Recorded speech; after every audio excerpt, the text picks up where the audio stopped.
अगर मैं आपसे कहूं कि क्वालिफायर वन से ठीक पहले ही गुजरात टाइटंस के साथ हो गया है खेला, और आखिरकार क्यों क्वालिफायर वन से पहले ही टेंशन में आ गई है गुजरात टाइटंस की टीम।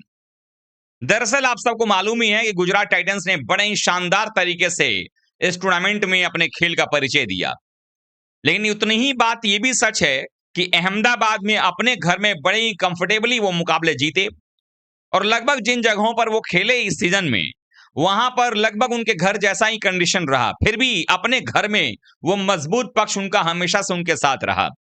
और ये भी कहा जा रहा है कि अगर गुजरात टाइटंस की टीम फाइनल में पहुंच गई तो शायद वो ट्रॉफी उठा भी सकती है, क्योंकि फाइनल मुकाबला उनके ही होम ग्राउंड अहमदाबाद में होगा।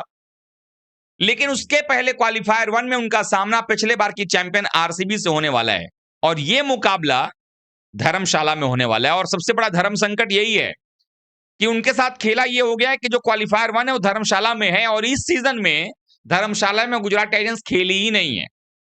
मतलब यह है कि गुजरात टाइटंस एक तो चैंपियन टीम से भिड़ेगी, दूसरी बात यह है कि धर्मशाला में आरसीबी की टीम ने पंजाब के खिलाफ इस सीजन में मुकाबला खेला हुआ है, तो उनको इस सीजन में वहां पिच कैसा खेल रही है, मौसम कैसा रह रहा है, उसका अंदाजा उनको है।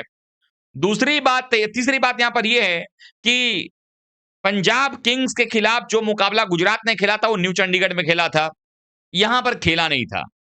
तो अब सबसे बड़ी दुविधा गुजरात टाइटंस के पास में है कि वो स्ट्रेटजी क्या बनाए, पहले बल्लेबाजी करें या बाद में बल्लेबाजी करें।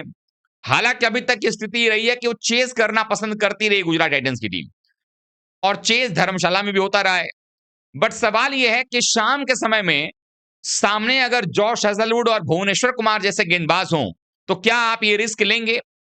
और रिस्क तो छोड़िए, आपके पास जो गेंदबाजी है रबाडा और सिराज की, वो पहले 6 ओवर में हमला बोलती है, लेकिन सामने आरसीबी की जो टीम है उनके पास जॉश हेजलवुड और भुवनेश्वर कुमार, भुवी कुमार तो स्विंग के सुल्तान ही मान लीजिए उनको, जिस तरह से स्विंग कराते हैं गेंद को। और धर्मशाला में जिस प्रकार की का खुला स्टेडियम है, थोड़ी बहुत ही मदद अगर स्विंग के लिए रही तो दोनों टीमों में सबसे बेहतरीन स्विंग जो है वो कराएंगे भुवनेश्वर कुमार। तो अगर शुरुआत में विकेट गिरा तो आरसीबी का तो मिडिल ऑर्डर है उनको बचाने के लिए, संभालने के लिए, चाहे पडिक्कल हो, चाहे पाटीदार हो, चाहे कुणाल पांड्या, टिम डेविड, ये सब है उनके पास में। अब तो वेंकटेश अय्यर भी आ गए हैं और ओपनिंग सॉल्ट करेंगे। लेकिन ये सबको पता और जगजाहिर है कि जब भी ऊपरी क्रम फ्लॉप रहा है गुजरात टाइटंस का, तब तक उनकी टीम दुविधा में और दिक्कत में आई है। और अगर इनके स्विंग के खिलाफ अगर सुदर्शन, गिल और बटलर ऊपर से निकल गए तो फिर रन बनाना मुश्किल हो जाता है गुजरात टाइटंस के लिए। तो सबसे बड़ा धर्म संकट उनके लिए तो यही आ गया है। और उसके अलावा एक और परेशानी उनके साथ यह है कि अगर ये मुकाबला हारे तो मौका दूसरा मिलेगा क्वालिफायर 2 में, लेकिन वहां राजस्थान या एसआरएच में से कोई एक टीम आएगी, और वो टीम भी न्यू चंडीगढ़ में, जहां बल्लेबाजी के लिए माकूल विकेट होगा। हार्ड हिटिंग में ना एसआरएच कम है ना आरआर कम है गुजरात टाइटंस से, और मदद नहीं मिली तो पावर प्ले में रन भी बन जाएंगे। आपको क्या लगता है, क्या ये फंस गई है गुजरात टाइटंस की टीम क्वालिफायर 1 में धर्मशाला में उनका जो मैच हो रहा है उसको लेकर के? कमेंट करिएगा।